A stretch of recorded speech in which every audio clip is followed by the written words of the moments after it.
ନମସ୍କାର ଆଉ ଆମର ଏହି ବିଶ୍ଳେଷଣକୁ ସ୍ୱାଗତ। କେବେ ଭାବିଛନ୍ତି କେମିତି ଗୋଟିଏ ମାତ୍ର ଯୁଦ୍ଧ ପୁରା ଦୁନିଆର ମାନଚିତ୍ର ବଦଳାଇ ଦେଇପାରେ? ହଁ, ଆଜି ଆମେ ସେହି ପ୍ରଥମ ବିଶ୍ୱଯୁଦ୍ଧ ବିଷୟରେ କଥା ହେବା, ଯାହା ଆଧୁନିକ ଦୁନିଆକୁ ଏକଦମ ନୂଆ ରୂପ ଦେଇଥିଲା। ଆଚ୍ଛା, ଆସନ୍ତୁ ଏହାକୁ ଟିକେ ଭଲ ଭାବେ ବୁଝିବା। ମଜା କଥା ହେଉଛି ଏଇଟା ଖାଲି ଦେଶ ଦେଶ ଭିତରେ ଲଢ଼େଇ ନଥିଲା, ଏହା ଏକ ପ୍ରକାର ପାରିବାରିକ କଳହ ବି ଥିଲା। କଳ୍ପନା କରନ୍ତୁ ତ, ୟୁରୋପର ବଡ଼ ବଡ଼ ରାଜାମାନେ ପରସ୍ପରର ସମ୍ପର୍କୀୟ, କିନ୍ତୁ ଦେଖନ୍ତୁ ରାଜନୀତି ସେମାନଙ୍କୁ ମଣିଷ ଇତିହାସର ସବୁଠୁ ଭୟଙ୍କର ଯୁଦ୍ଧ ଭିତରକୁ କେମିତି ଟାଣି ନେଇଗଲା। ଦେଖନ୍ତୁ, ଏହି ଯୁଦ୍ଧ କିଛି ହଠାତ୍ ଆରମ୍ଭ ହୋଇନଥିଲା। ବିଂଶ ଶତାବ୍ଦୀର ଆରମ୍ଭରେ ୟୁରୋପ ଗୋଟେ ବାରୁଦ ସ୍ତୂପ ପାଲଟି ଯାଇଥିଲା, ଯାହା ଖାଲି ଗୋଟେ ଛୋଟ ନିଆଁ ଝୁଲକୁ ଅପେକ୍ଷା କରିଥିଲା ବିସ୍ଫୋରଣ ହେବା ପାଇଁ। ତ ସେତେବେଳେ ୟୁରୋପ ମୁଖ୍ୟତଃ ଦୁଇଟି ଶକ୍ତିଶାଳୀ ଗୋଷ୍ଠୀରେ ବାଣ୍ଟି ହୋଇଯାଇଥିଲା। ଗୋଟିଏ ପଟେ ଥିଲେ ଜର୍ମାନୀ, ଅଷ୍ଟ୍ରିଆ ହଙ୍ଗେରୀ ଆଉ ଇଟାଲୀ, ଯାହାକୁ ତ୍ରିପାକ୍ଷିକ ମେଣ୍ଟ କୁହାଯାଉଥିଲା, ଆଉ ଅନ୍ୟପଟେ ଥିଲେ ବ୍ରିଟେନ୍, ଫ୍ରାନ୍ସ ଆଉ ରୁଷ, ଯାହାକୁ ତ୍ରିପାକ୍ଷିକ ବୁଝାମଣା କୁହାଯାଉଥିଲା। ସମସ୍ତେ ପରସ୍ପର ସହିତ ସୁରକ୍ଷା ଚୁକ୍ତିରେ ବନ୍ଧା ହୋଇଥିଲେ। ଏହି ଉତ୍ତେଜନାର ପ୍ରଥମ ଆଉ ସବୁଠୁ ବଡ଼ କାରଣ ଥିଲା ସାମରିକତାବାଦ। ସେତେବେଳେ ସମସ୍ତେ ଭାବୁଥିଲେ ଯେଉଁ ଦେଶର ସେନା ଯେତେ ଶକ୍ତିଶାଳୀ ସେ ଦେଶ ସେତେ ମହାନ, ଆଉ ଏହି ଚିନ୍ତାଧାରା ହିଁ ଏକ ଅସ୍ତ୍ରଶସ୍ତ୍ର କିଣିବାର ଦୌଡ଼ ଆରମ୍ଭ କରିଦେଲା। ବିଶେଷ କରି ଜର୍ମାନୀ ଆଉ ଗ୍ରେଟ୍ ବ୍ରିଟେନ୍ ଭିତରେ ତ ଏକ ଭୟଙ୍କର ପ୍ରତିଯୋଗିତା ଚାଲିଥିଲା। କିଏ କାହାଠୁ ଅଧିକ ବଡ଼ ସେନା ଆଉ ଶକ୍ତିଶାଳୀ ନୌସେନା ତିଆରି କରିବ, ସେଥିପାଇଁ ହୋଡ଼ ଲାଗିଥିଲା, ଆଉ ଏହା ୟୁରୋପରେ ଉତ୍ତେଜନାକୁ ବହୁତ ବଢ଼େଇ ଦେଇଥିଲା। ଦ୍ୱିତୀୟ କାରଣ ଥିଲା ଏହି ଜଟିଳ ମେଣ୍ଟ ବ୍ୟବସ୍ଥା। ମଜା କଥା ହେଉଛି ଏହାକୁ ଶାନ୍ତିରକ୍ଷା କରିବା ପାଇଁ ତିଆରି କରାଯାଇଥିଲା, କିନ୍ତୁ ହେଲା ପୁରା ଓଲଟା। ଏହାର ମାନେ ଥିଲା ଯଦି ଗୋଟେ ଦେଶ ଉପରେ ଆକ୍ରମଣ ହୁଏ, ତାର ସବୁ ସାଙ୍ଗ ଦେଶ ତାକୁ ବଞ୍ଚେଇବାକୁ ଯୁଦ୍ଧକୁ ଡେଇଁ ପଡ଼ିବେ। ତେଣୁ ଗୋଟେ ଛୋଟ ଝଗଡ଼ା ବିରାଟ ଯୁଦ୍ଧରେ ପରିଣତ ହେବାର ଆଶଙ୍କା ସବୁବେଳେ ଥିଲା। ୟା ପରେ ଆସୁଛି ତୃତୀୟ କାରଣ, ଆଉ ସେଇଟା ହେଉଛି ସାମ୍ରାଜ୍ୟବାଦ। ସେତେବେଳେ ବ୍ରିଟେନ୍ ଆଉ ଫ୍ରାନ୍ସ ଭଳି ଦେଶମାନଙ୍କର ପୁରା ଦୁନିଆରେ ଉପନିବେଶ ଥିଲା। କିନ୍ତୁ ଜର୍ମାନୀ, ଯିଏ ଏକ ନୂଆ ଶକ୍ତି ଭାବେ ଉଭା ହେଉଥିଲା, ସେ ବି ଚାହୁଁଥିଲା ଦୁନିଆରେ ନିଜର ସାମ୍ରାଜ୍ୟ ବିସ୍ତାର କରିବାକୁ। ଆଉ ଏହି ଆକାଂକ୍ଷା ହିଁ ତାକୁ ସିଧା ବ୍ରିଟେନ୍ ଆଉ ଫ୍ରାନ୍ସର ପ୍ରତିଦ୍ୱନ୍ଦ୍ୱୀ କରିଦେଲା। ଆଉ ଶେଷରେ ଆସୁଛି ଚତୁର୍ଥ କାରଣ, ଜାତୀୟତାବାଦ। ଲୋକମାନଙ୍କ ଭିତରେ ନିଜ ଦେଶ ପାଇଁ ଗର୍ବ ଏତେ ବଢ଼ିଯାଇଥିଲା ଯେ ସେମାନେ ଅନ୍ୟ ଦେଶକୁ ଘୃଣା କରିବା ଆରମ୍ଭ କରିଦେଇଥିଲେ। ଏହା ବିଶେଷ କରି ବାଲକାନ ଅଞ୍ଚଳରେ ଦେଖିବାକୁ ମିଳୁଥିଲା, ଯେଉଁଠି ଛୋଟ ଛୋଟ ଜାତି ସ୍ୱାଧୀନତା ପାଇଁ ଲଢ଼ୁଥିଲେ।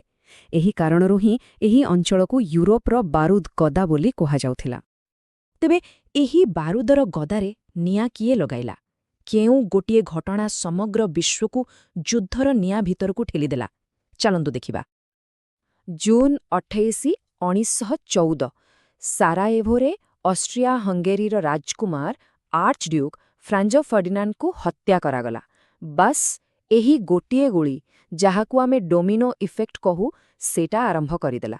ସେହି ମେଣ୍ଟ ବ୍ୟବସ୍ଥା ଯୋଗୁଁ ମାତ୍ର 5 ସପ୍ତାହ ଭିତରେ ୟୁରୋପର ସବୁ ବଡ଼ ଦେଶ ଗୋଟିଏ ପରେ ଗୋଟିଏ ଯୁଦ୍ଧ ଭିତରକୁ ଟାଣି ହୋଇଆସିଲେ।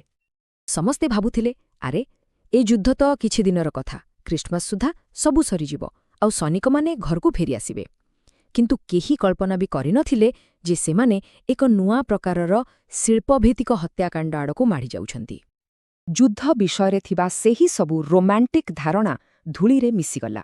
ପଶ୍ଚିମ ସୀମାନ୍ତରେ ପ୍ରାୟ 350 ମାଇଲ ଲମ୍ବର ଟ୍ରେଞ୍ଚ ଖୋଳାଗଲା, ଯେଉଁଠି ସୈନିକମାନେ କାଦୁଆ ଆଉ ମୃତ୍ୟୁ ଭିତରେ ବର୍ଷ ବର୍ଷ ଧରି ପଡ଼ି ରହିଲେ।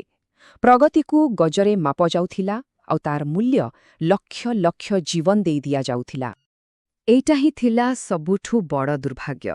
ମେସିନ୍ ଗନ୍, ବିଷାକ୍ତ ଗ୍ୟାସ୍, ଟ୍ୟାଙ୍କ, ଯେଉଁ ପ୍ରଯୁକ୍ତିବିଦ୍ୟା ମଣିଷର ଭଲ ପାଇଁ ତିଆରି ହୋଇଥିଲା, ତାକୁ ହିଁ ବ୍ୟବହାର କରାଗଲା ଲକ୍ଷ ଲକ୍ଷ ଲୋକଙ୍କୁ ମାରିବା ପାଇଁ। ଏହାର ମାନବୀୟ କ୍ଷତି ଅକଳ୍ପନୀୟ ଥିଲା। ପ୍ରାୟ 95 ଲକ୍ଷ ସୈନିକ ପ୍ରାଣ ହରାଇଲେ। ଏହା ଖାଲି ଗୋଟେ ସଂଖ୍ୟା ନୁହେଁ, ଏହା ଏକ ପୁରା ପିଢ଼ିର ବିନାଶ ଥିଲା। ଏହା ବ୍ୟତୀତ କୋଟି କୋଟି ଲୋକ ଆହତ ହେଲେ, ଅକ୍ଷମ ହେଲେ କିମ୍ବା ସବୁଦିନ ପାଇଁ ନିଖୋଜ ହୋଇଗଲେ। ଯୁଦ୍ଧ ତ ସରିଲା, କିନ୍ତୁ ଏହାର ପ୍ରଭାବ ସେଇଠି ସରିନଥିଲା। ଏହା ପୁରୁଣା ଦୁନିଆକୁ ସମ୍ପୂର୍ଣ୍ଣ ଭାଙ୍ଗିଦେଇ ଏକ ନୂଆ ଅନିଶ୍ଚିତ ଦୁନିଆ ତିଆରି କରିଥିଲା। ଭାବି ଦେଖନ୍ତୁ, ଶହ ଶହ ବର୍ଷ ଧରି ଚାଲିଆସିଥିବା 4ଟି ବିଶାଳ ସାମ୍ରାଜ୍ୟ ଜର୍ମାନୀ, ରୁଷିଆ, ଅଷ୍ଟ୍ରିଆ ହଙ୍ଗେରୀ ଏବଂ ଅଟୋମାନ ସାମ୍ରାଜ୍ୟ ଗୋଟିଏ ଝଟକାରେ ଧୂଳିରେ ମିଶିଗଲା। ୟୁରୋପର ମାନଚିତ୍ର ଏକଦମ ବଦଳିଗଲା।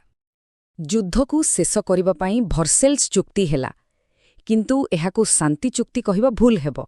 ଏହାର ମୂଳ ଉଦ୍ଦେଶ୍ୟ ଥିଲା ଜର୍ମାନୀକୁ ଦଣ୍ଡ ଦେବା ଆଉ ତାକୁ ଏତେ ଦୁର୍ବଳ କରିଦେବା ଯେ ସେ ଆଉ କେବେ ମୁଣ୍ଡ ଟେକି ପାରିବନି।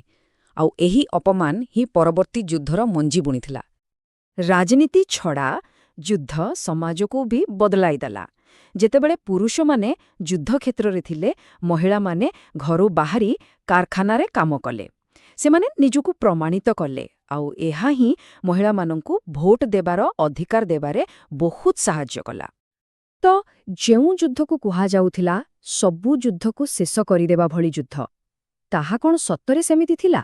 ଏହାର ଉତ୍ତରାଧିକାର ବହୁତ ଜଟିଳ ଥିଲା।